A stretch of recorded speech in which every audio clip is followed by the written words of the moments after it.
Bien le bonsoir les Blaugrana, ça va ou quoi les gars? Nouvelle vidéo actualité, mini vidéo actualité car il n'y a pas beaucoup d'informations mais j'ai envie de vous dire on s'en fout. Demain c'est Classico et on joue très tôt en plus à 16 h. Je vous informe maintenant pour ceux qui sont intéressés, on sera en live avant le Classico aux alentours de 13 h, peut-être 14 h pour continuer la carrière avec le FC Barcelone en live sur la chaîne secondaire Cavafut et bien évidemment on parlera du Classico, que ce soit sur les blessés, il y aura sûrement la composition qui va tomber pendant qu'on sera en live. Je la ferai passer en live et on en discutera aussi. Ça sera un petit live chill où on continuera un peu notre carrière avec le Barça en route vers la Ligue des Champions et d'un côté on débattra aussi sur le Classico dans le chat en direct live, mais pour le moment concentrons-nous sur la vidéo actualité de la journée. Il y a eu quelques bonnes nouvelles, on va commencer par celle-ci qui devient même une habitude tellement elle ressort souvent. Selon Fabrizio Romano, on va dire que cette fois-ci ça ressort de la part des bonnes personnes parce qu'il y en a quand ils parlent on a un peu du mal à les croire. Là c'est Fabrizio Romano, Cancelo et Joao Cancelo, comment ça Joao Cancelo, qu'est-ce que je raconte? Cancelo et Joao Félix sont tous deux prêts à pousser pour rester au Barça au-delà de cette saison. Ça serait la plus belle chose qui puisse arriver au FC Barcelone, c'est de garder ces deux joyaux-là. Moi, je pense que ces deux-là, non seulement ils font un bon début de saison, ils se sont intégrés à une vitesse exceptionnelle au FC Barcelone, mais je pense que durant le Classico,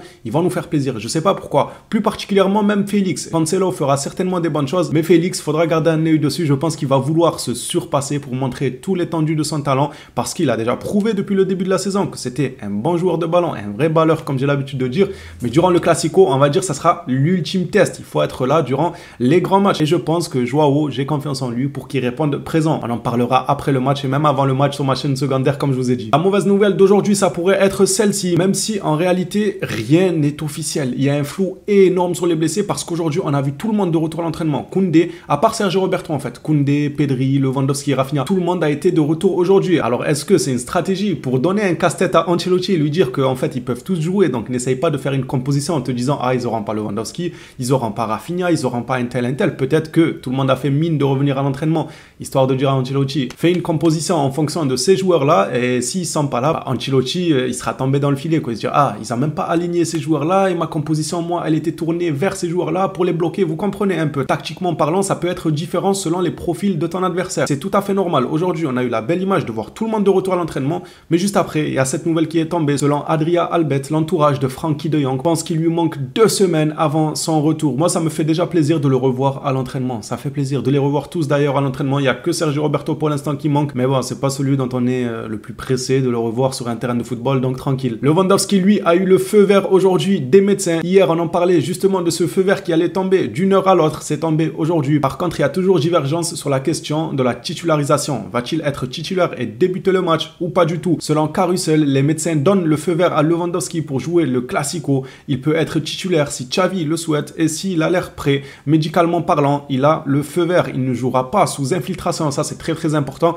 Malheureusement, c'est quelque chose qui arrive souvent dans le monde du football. Peut-être qu'il y en a parmi vous, ils n'ont jamais entendu parler de ça. Et les infiltrations, je pense que c'est un sujet très intéressant pour tout fan de sport en général, parce que je pense que c'est pas que dans le foot qu'on a recours à ce genre de choses. Je vous invite à aller vous renseigner sur le sujet. Franchement, c'est très intéressant et ça vous permettra de connaître un peu plus les coulisses de quand un joueur est blessé, qu'on essaie de le faire revenir plus vite que prévu. Voilà, on lui met quelques petites doses de cheval à coups de grosses seringues pour qu'il revienne un peu plus vite. Je trouve que c'est un sujet intéressant, les infiltrations. Ça me fait plaisir que Lewandowski apparemment pourrait bel et bien être là après ce feu vert et sans infiltration. L'information est très importante pour moi. Selon des sources du vestiaire donc, ça sera sans infiltration. La décision finale sera prise par le joueur et l'entraîneur demain. La décision finale, on parle bien évidemment de soit la titularisation, soit le fait de jouer 15 ou 20 minutes en fin de match. Pour moi, la meilleure nouvelle de la journée, c'est celle-ci, si elle s'avère être vraie, parce qu'on est toujours dans la phase où il faut prendre la chose avec des pincettes. Il n'y a absolument rien d'officiel, ça sera demain, quelques heures avant le match, qu'on aura la liste des convoqués. Je la découvrirai probablement, si tout se passe bien, en live à vos côtés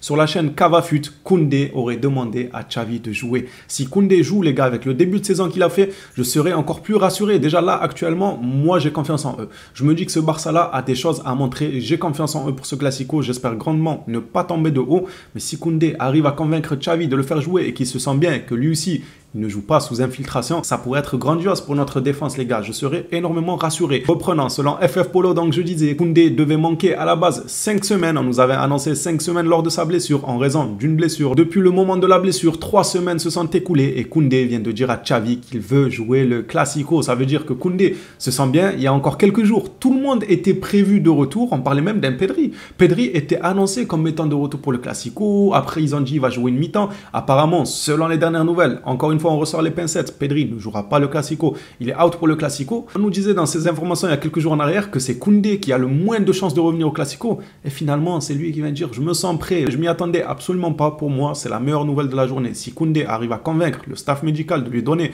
le feu vert ainsi que Xavi, car il se sent extrêmement bien, ça pourrait être un vrai plus pour le FC Barcelone. Pour terminer cette mini vidéo actualité, on finit par une déclaration de Gavi, joueur vétéran. En fait, le gars, il a 16 ans et demi, il est déjà vétéran. C'est très rare. Vous avez déjà vu, vous, un jeune vétéran? Normalement, je sais pas, t'es vétéran, t'es là, t'aides les jeunes, tu les accompagnes. Le gars, il est jeune, mais il est vétéran, du coup, il aide les jeunes. C'est incroyable. Gavi, joueur vétéran, on lui pose donc la question. Il dit qu'il essaie toujours d'aider les jeunes qui viennent du centre de formation, mais lui-même, il est jeune. Je comprends pas ce joueur, il est incroyable.